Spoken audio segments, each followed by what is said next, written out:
मार्च एक बार फिर से देखने को मिल रहा है। 3 बड़े मुद्दों पर सरकार को विपक्ष घेर रहा है। चंदा विवाद, लाठीचार्ज के मुद्दे पर सरकार से सवाल पूछे जा रहे हैं। जम्मू कश्मीर को राज्य का दर्जा देने की मांग तेज होती हुई दिखाई दे रही है। तो संसद के मॉनसून सत्र के बीच आज इंडिया गठबंधन संसद परिसर में मार्च निकाल रहा है। ये तस्वीर आपको दिखा रहे हैं। विपक्ष के कई सांसद और नेता इस प्रदर्शन में शामिल हैं। गठबंधन सरकार को 3 प्रमुख मुद्दों पर घेरा जा रहा है। विपक्ष चंदा विवाद पर जवाब मांग रहा है, लाठीचार्ज की घटनाओं का विरोध हो रहा है और अब जम्मू कश्मीर को पूर्ण राज्य का दर्जा बहाल करने की भी मांग उठने लगी है। संसद परिसर में विपक्ष शक्ति प्रदर्शन के जरिए सरकार पर राजनीतिक दबाव बनाने की कोशिश कर रहा है। इस मार्च को लेकर संसद परिसर में सुरक्षा व्यवस्था भी कड़ी कर दी गई है। सरकार और विपक्ष के बीच इन 3 मुद्दों पर तीखी राजनीतिक टकराव की संभावना है और पूरे घटनाक्रम पर देश भर की नजर इस वक्त टिकी हुई है।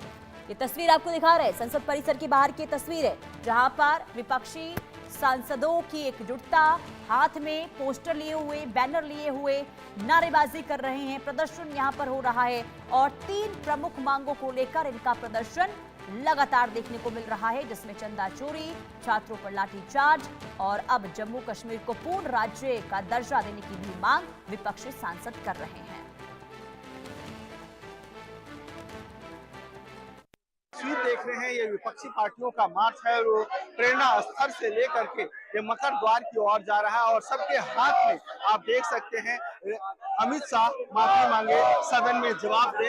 राहुल गांधी के हाथ में आप देख सकते हैं कि गोली किसने चलाई है। ये आप देख सकते हैं कि राहुल गांधी इस मार्च में शामिल है, प्रियंका गांधी शामिल है और लगातार जो है सो इसे आगे बढ़ते हुए जा रहे हैं। अमित शाह सदन में, साथ ही साथ जम्मू कश्मीर को पूर्ण राज्य का दर्जा दिया जाना चाहिए, ये मार्च का मकसद है। इसके अलावा जिस तरह से चंदा चोरी हो रहा है, चंदा चोरी को लेकर के लगातार अपोजिशन जो है सो 13वें दिन भी प्रोटेस्ट कर रहे हैं और ये मार्च आगे की ओर बढ़ता जा रहा है और कहा जा रहा है कि जब तक अमित शाह सदन में नहीं आते हैं, माफी न मांगे, तो इसी तरह से इनका प्रोटेस्ट जारी रहेगा।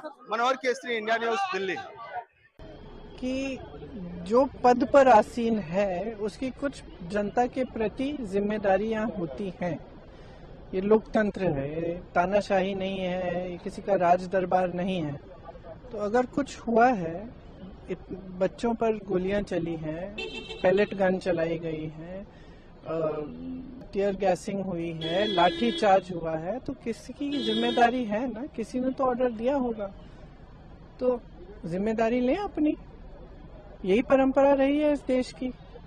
हमारे साथ आरजेडी सांसद संजय यादव हैं। संजय जी, आज आप लोग प्रोटेस्ट कर रहे हैं, यहाँ से प्रेरणा स्थल से मकर द्वार तक मार्च निकाल रहे हैं, क्या आप लोग की मांग है? देखिए, ये जो प्रभु श्री राम के मंदिर में जो करोड़ों की डकैती हुई है, चंदा चोरी हुई है, उसके विरुद्ध ये विपक्ष का संयुक्त विरोध प्रदर्शन है। देखिए, हमारे धार्मिक शास्त्रों के अनुसार किसी भी परोपकारी प्रयोजन, धार्मिक कार्य, मंदिर और भगवान के नाम पर इकट्ठे किए गए धन को हड़पना, उसकी चोरी करना पाप है, ये जीव हत्या के समान है। वो देखिए, प्रभु श्री राम के मंदिर में जो चंदा था, यानी वो देवधन था। देवधन का अर्थ है देव धर्म। तो जिन लोगों ने उस देव धन की चोरी की है, उन्होंने वो समझिए भगवान की चोरी की है। जब तक कोई भी इंसान, आप या हम, मंदिर में खड़े रहते हैं, हमारे हाथ में पैसा है और जब तक वो चंदा है, जैसे ही वो दान पात्र में चला जाता है वो चंदा, वो भगवान का पैसा हो जाता है। तो इन्होंने भगवान के साथ नाम पे जो करोड़ों श्रद्धालु हैं, उनका जो विश्वास है, आस्था है, श्रद्धा है, उसके साथ इन्होंने विश्वासघात किया है और इस देश की जनता भगवान राम के मंदिर में जो इन्होंने चंदा चोरी किया, उसके लिए इनको माफ नहीं करेगी। क्योंकि सरकार ये करी, लगातार जांच हो रही है, एसआईटी टीम गठित हुई है, वो लगातार जांच कर रही है। आप ये बताइए, पहले तो ये मान ही नहीं रहे थे कि चंदा चोरी हुई है ना? उसके बिल्कुल साक्ष्य सामने आए हैं, उसके बाद ये कह रहे हैं कि ये सिर्फ आई वॉश है। इनकी सरकार में 12 साल में कभी किसी भी कोई भी जांच है उसकी रिपोर्ट सामने आई है क्या? नहीं आई है। ये सीधा जो ट्रस्ट है वो भारत सरकार के अधीन है, इनके नियंत्रण में है और इन्हीं के लोग बैठे हुए हैं और इन्होंने उनसे चोरी कराई गई है। देश तो कह रहा है कि चंदा चोर कहाँ मिलेंगे, बीजेपी के दफ्तर में मिलेंगे, मंदिरों का पैसा चोरी करके ये भारतीय जनता पार्टी के खाते में डाल रहे हैं। धन्यवाद। मनोहर केसरी, इंडिया न्यूज चलिए। बीजेपी के वरिष्ठ नेता दिनेश शर्मा जी हमारे साथ में मौजूद है। दिनेश जी, उत्तर प्रदेश में ब्राह्मण सम्मेलन आयोजित कर रही समाजवादी पार्टी। अब जिनका उन्होंने शोषण किया है उनको मनौती का काम कर रहे हैं, लेकिन ब्राह्मण देवता आसानी से मानने वाले थोड़ी है। वो राष्ट्र के प्रति समर्पित लोगों का प्रवाह का नाम ब्राह्मण है, जो अपने लिए नहीं, वो राष्ट्र के लिए, अपनी संस्कृति के लिए, अपने देवी देवताओं के सम्मान के लिए जीता है। मैं समझता हूँ जितना अपमान समाजवादी पार्टी और कांग्रेस के लोगों ने किया है, ये छदम बेसी लोगों के उसमें आने वाले नहीं है। सर, धारा 370 हटाने को लेकर के आज धारा 370 पे जो देखिए, महबूबा मुफ्ती परिवारवाद चाहती है, फारूक अब्दुल्ला परिवारवाद चाहते हैं, लेकिन भाजपा 370 को हटाकर राष्ट्रवाद की स्थापना कर चुकी है और मैं समझता हूँ राष्ट्रवाद के आगे परिवारवाद का कोई स्थान नहीं है।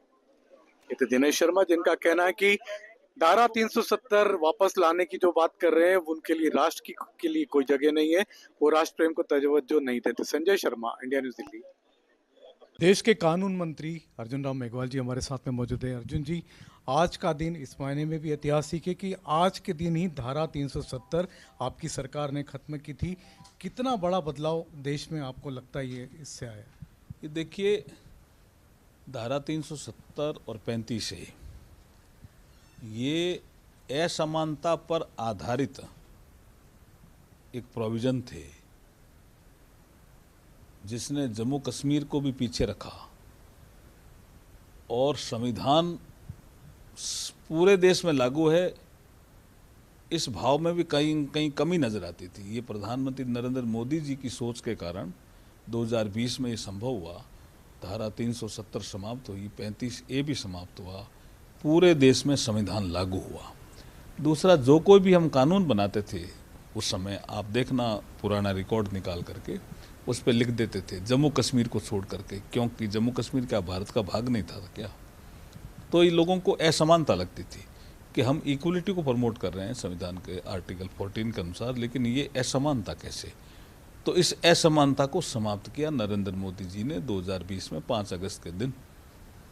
सिर्फ फारूक अब्दुल्ला, महबूबा मुफ्ती, कांग्रेस पार्टी आज के दिन शोक दिवस मना रहे हैं, प्रोटेस्ट कर रहे हैं, धारा 370 वापस लाने की बात कर रहे हैं। देखिए, वो शायद अपने नागरिकों से बात नहीं कर रहे हैं। जम्मू कश्मीर के नागरिक धारा 370 समाप्त होने से खुश हैं।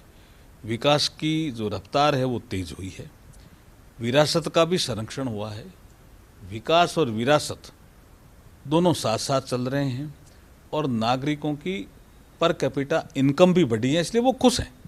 सर, वाइको की किताब का कल विमोचन था, वहाँ पर राहुल गांधी ने कहा कि प्रधानमंत्री छात्रों को माफ़ न करें, अपने कामों के लिए माफ़ी मांगे देश से। देखिए, राहुल गांधी जी क्या बोलते हैं, लोकसभा में जब बोलने का अवसर आया अभी पेपर लीक पे, तो क्या बोले? एक कहानी सुना दी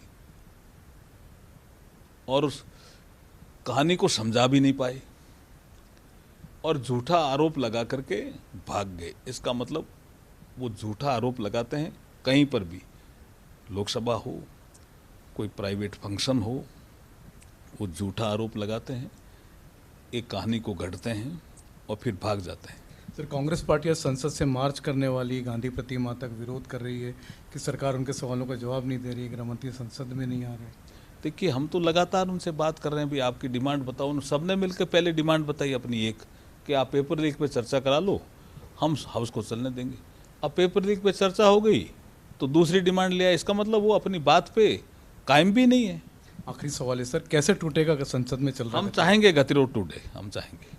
ये थे अर्जुन राम मेघवाल साहब, जिनका कहना है कि गतिरोध टूटना चाहिए। जहाँ तक राहुल गांधी की बात है तो वो हमेशा झूठ बोलते रहे हैं, उनकी बात पर यकीन नहीं किया जा सकता। कैमरामैन